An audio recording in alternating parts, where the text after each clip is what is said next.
Greetings, StarCraft 2 fans. Negative Space here, bringing you a 2 vs 2 StarCraft 2 commentary. My name is Negative Space, playing here as the Terran. My ally, Paladin, spawning as Protoss. Opponent's Koenig, spawning as Protoss. And Grandtastic, spawning as Terran. We are on map Tarsonis Assault,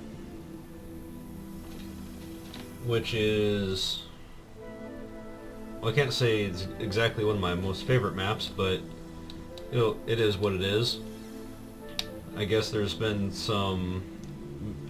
a lot of talk about Blizzard maybe resetting the ladder maps, bring out some new ones.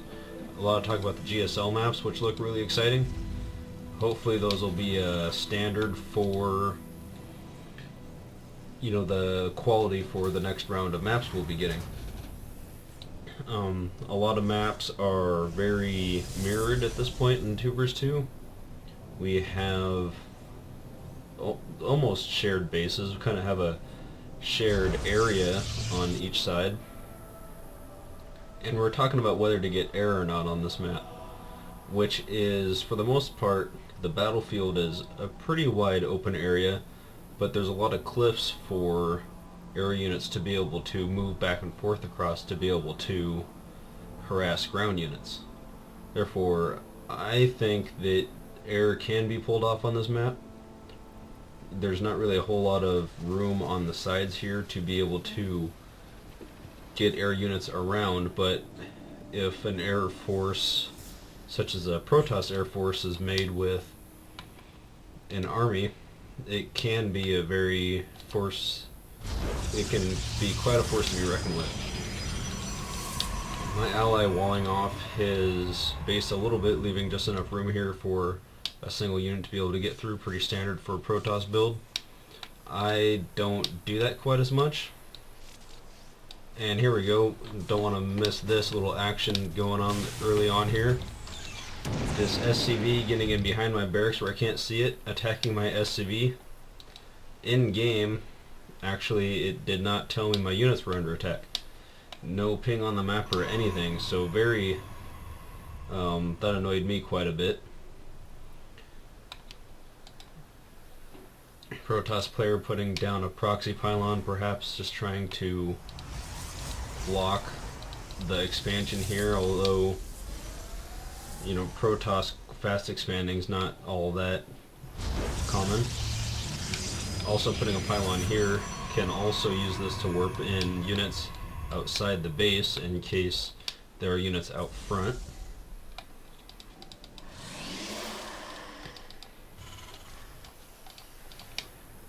Each player still getting a pretty standard opener here.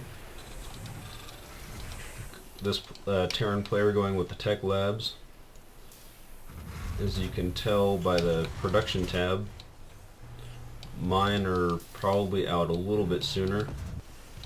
My 2 barracks are already complete. My 3rd barracks is almost done, whereas his 2 are still being constructed. I like to go, one of my most common openers, as you've probably realized by now, is a 3 barracks into some gas and factory. It gives you a good strong army in the outset of the game in case a player tries to do some sort of tier 1 rush, something cheesy like mass zealots or possibly a marine stim rush. Continuing with the add-ons rather than getting an early army here, you can tell by the unit tab, I already have 7 Marines over his, 10 to 3. As he starts to get Marauders, which could be good if perhaps my ally got Stalkers. But instead he's going a Stargate, which is important to block this off here, good to hide the tech structures. As I'm getting an engineering bay, I like to get upgrades early on now as much as I can, especially depending on what the opponent's getting, which I don't exactly know yet. But it's also very good to get an early missile turret in case an opponent techs to Dark Templar or tries to do a Banshee rush, which we have not done all that much scouting either. Perhaps this player is also thinking the same thing, as it's also very good just sometimes to be able to catch an observer flying around if it perhaps goes a little too far or is mismicroed. Chrono boosting out some void rays. Got to get those void rays out as fast as possible. Try to catch up to our opponents here. Getting an immortal, actually. Still not much scouting has been done. The observer is just now moving in here. Not exactly sure what unit composition to make. Just kind of teching blind, you could say. But he's going only 3 warp gates and a robotics facility. Could probably fund another warp gate possibly, except he's also, you know, constructing off of this robotics facility as well, so that could be the 2 production structures right there on one base. Continuing to go Marauders here. This player is getting Marauders. This player, the Protoss player, getting Immortal, only a few anti-air units here. This is where scouting could really come into play. One thing I don't like doing is getting too many Marauders anymore. As you can tell, I'm even making some Marines off my barracks after I have a few Marauders. That way, if you're playing blind, if a player all of a sudden goes into mass air or a tech switch, or even just has a few air units, you can really be caught off guard if you don't have enough Marines, if you only go with a ton of Marauders. So we'll see if he gets enough, if these players get enough anti-air here. A few Zealots, probably his opening Zealots, some sentries, even a photon cannon. Maybe even he's worried. Perhaps looking at the timer, could be a good time to get Dark Templar if it took about this long to tech up to that.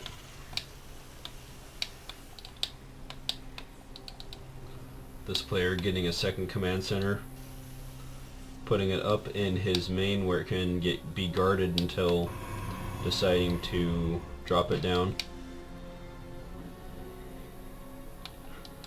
Observer just exploring back and forth here, probably really wants to know whether we're moving out or not, but doesn't seem like he's done too much scouting into the main bases to see exactly what we are teching to. Sorry about that, had to switch videos really quick, trying to find out what really works well while recording. And here we go, tanks could be sieged up on the high ground here as they're moving in. Still moving in a little blind. If these tanks were sieged up, could cause a lot of trouble for this Protoss player. Perhaps he's counting on his Immortals to go in front of those attacks. But here we go, engagement. My allies' forces are a little far out here, but the Protoss player decides to engage me, force fielding the ramp, preventing me from falling back. But a very bad placement of force field right there. The Terran player decides to try to funnel into his forces. Not all of them are firing, and they just get shelled by these siege tanks, and there's nothing left. Hardly any losses on my side. Doesn't seem like we really lost any voids, and some bad rally here on some Marines are really going to set these players behind. The plan was probably to have this command center ready to go, the expansion ready to go by the time that attack was finished, but just now upgrading to an orbital command, going to be a little bit behind than he probably could have been. My allies' nexus just now finishing.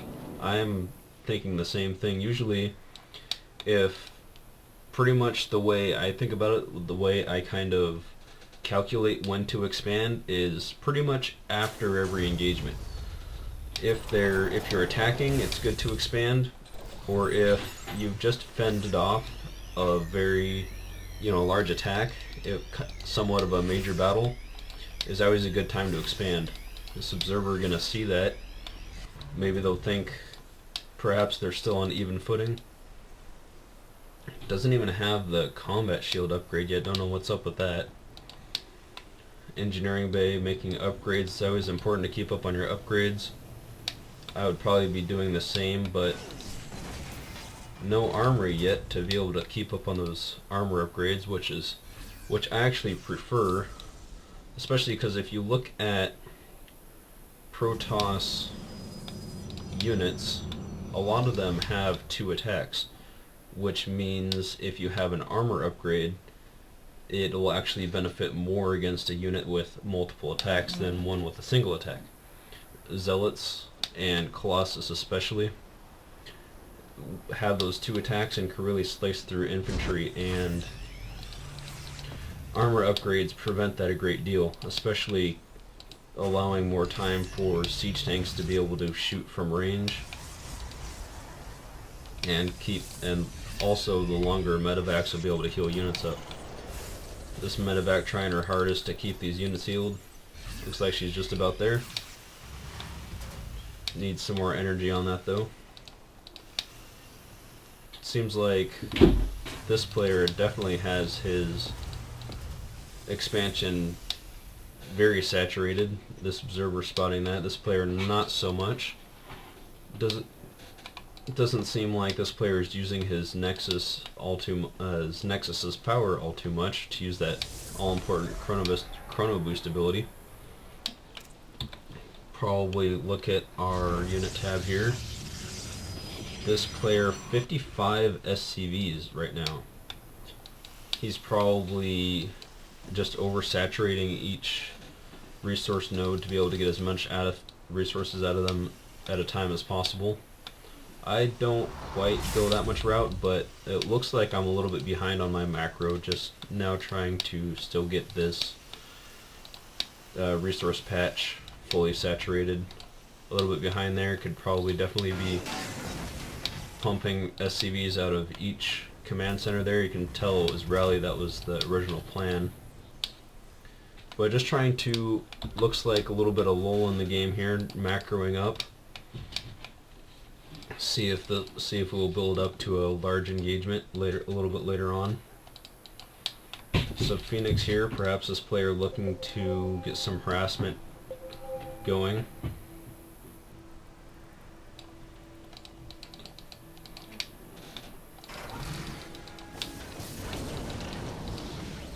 And as the game progresses, also like to set up more forward positions. This would give us range to, this would give us position to more easily move on either gold expansion or be able to maneuver to each of the side expansions in case our opponents decide to do that. Some diligent zealots running around here, patrolling, making sure there's nothing crazy going on or any troop movements. These Phoenix probably could have spotted that, tried to pick off a few zealots here, but apparently this player is not checking his mini-map as much as he could be.